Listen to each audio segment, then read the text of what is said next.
And back with us at the roundish table is one of the most esteemed journalists in America today, except that he's not in America today. He's here at the roundish table. Also to do some teaching at the US Studies Centre. James Fallows, welcome. Thank you. Thanks. Jim, a few weeks before the Supreme Court decision, you wrote a blog post, which I'm sure you know which one I'm talking about. The coup? That's right. We described a whole bunch of things that was happening, like you talked about 2000, how the Supreme Court essentially appointed the president.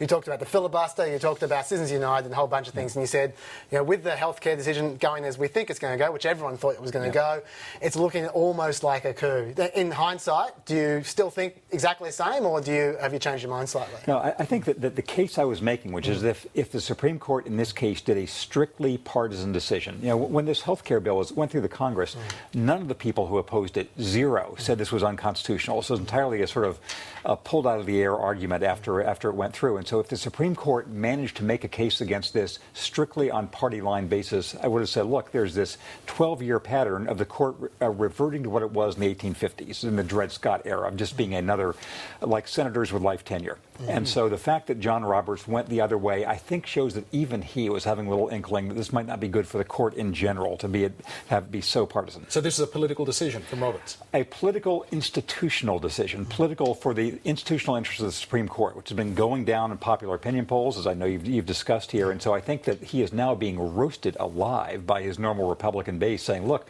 we thought we had you in our pocket, and suddenly you're doing this turncoat thing. The tax thing that Roberts he said the Commerce Clause doesn't apply in this case, but this mandate is is requirement for people to get health insurance is like a tax. What do you think of that reason? I think that was sort of an ice skating triple axel that he managed to land, of finding some way that he could line up with his normal allies, the four other conservatives, saying, look, we don't think this is a Commerce Clause applies here, and therefore 5 years now we're going to be turning down the laws for the same reason. But he didn't overturn the law, which would have been really a big thing. It's hard for me to think of a similar case of just overturning the main event, the main achievement of an administration on really shaky grounds.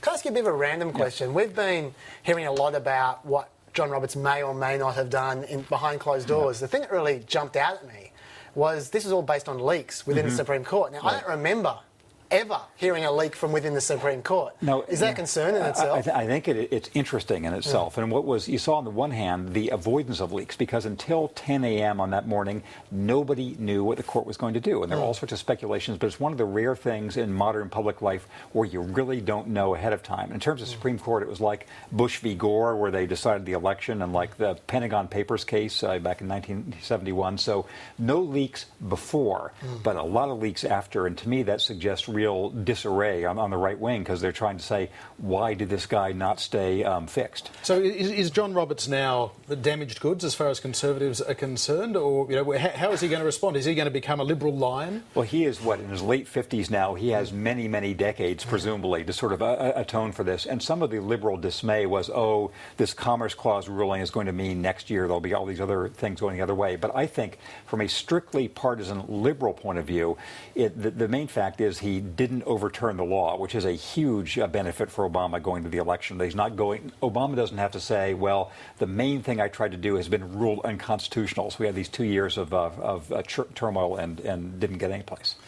A lot of people say, as you say, the Liberals say, this precedent with the Commerce Clause. But I almost think to myself, it really doesn't matter precedent anymore, because the court changes their mind so much. Right. It just depends it becomes so political. It just matters what the numbers are. This is not the way it was taught to me in the books, eons ago. But number one, the fact the law was upheld makes it more likely that Obama will be reelected. Still not certain, but more likely than if it were overturned. Number two, that means it's more likely that he will appoint the next 2 or 3 justices than Mitt Romney will. Number three, that means when the next set of cases come up, it's more likely they'll say, this health care ruling on the Commerce Clause was actually in error. And we see new scope for the Commerce Clause here. And so it has become a simple body counting business. The next couple of justices, if they're liberal or conservative, that's what will determine the law. Can I just posit a random thing at the Supreme Court? Sorry, John, I know you're going to jump in there. What people always say is we need to have term limits. We need to have 18-year term limits so they don't appoint 30-year-old judges to live for 150 years.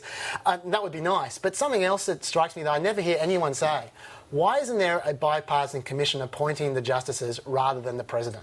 And then it has to get approved by the Senate. I mean, because surely it's the fact it's political that makes it so political. I think the term limits is a more foreseeable, practical fix than the bipartisan commission, because the more important the substance, the more likely they're going to get hijacked anyway. But the Constitution says that they'll serve during good behavior or whatever, and that could be defined as being a certain period of time or a certain age. The Australian way of having term limits for your high court is the way we should do it too. So otherwise, you're going to be choosing them, in utero or something. So what are the genetic makeup? This person is going to be a right winger or a left winger. Even though it seems that there was a sort of a collective conservative swooning and passing around of the smelling salts, Mitt Romney last week then came out of the box pretty quickly with the repeal and replace signs on the podium and so on. You've been following him a bit on the campaign trail. Do you think that is there a way that he can turn this to his advantage? As Santorum and others pointed out during the primaries, he is the worst positioned of any Republican on earth to be making the campaign against the Obamacare, because he passed an identical law in Massachusetts. And he can say, oh, well, that's just for the states. It's good for Massachusetts, still popular there, but for the country, it's anathema. So it is difficult. And I think he'll revert to his main argument, which is Obama said he would fix the economy. The economy is not fixed, therefore, time to go. Yeah. What impression did you get in spending a bit of time on the trail with Mitt Romney? Is he warming to the task? Romney is a very handsome person. That's the first thing you notice in person. He's smaller than you would think. He has an unusually large head, which makes him look like a big person over the TV, but he's not that big. He had, with machine-like precision, boiled down his message, which again was, economy is broken, get rid of Obama. He does not have the magic of working the crowd. It just is really incredible. I don't know how exactly how to define it, but Bill Clinton, you see him with a crowd, and every single person is his best friend, and he'll draw that person out. Romney, he'd be saying, hey, nice blue tie. And a handkerchief. I see you got a handkerchief. Right. That's my vote. But he works well on TV. He looks good. He does look good, and again, he will win or lose based on how the economy is going. I think everybody around him knows that too. The other thing is I saw probably many tens of thousands of people in the crowds in Pennsylvania. I was following him. I saw exactly two non-white people. It was a black veteran saying defend veterans' rights, and his wife, and that was interesting too. Just quickly, Jim, before we let you go, last time you were here you said that you still think that Obama is going to get re-elected. Is that still your view? You'd still rather play Obama's hand than Romney's in the 4 months ahead. Well, Jim Fallows, always good to see you here. Thanks for coming back.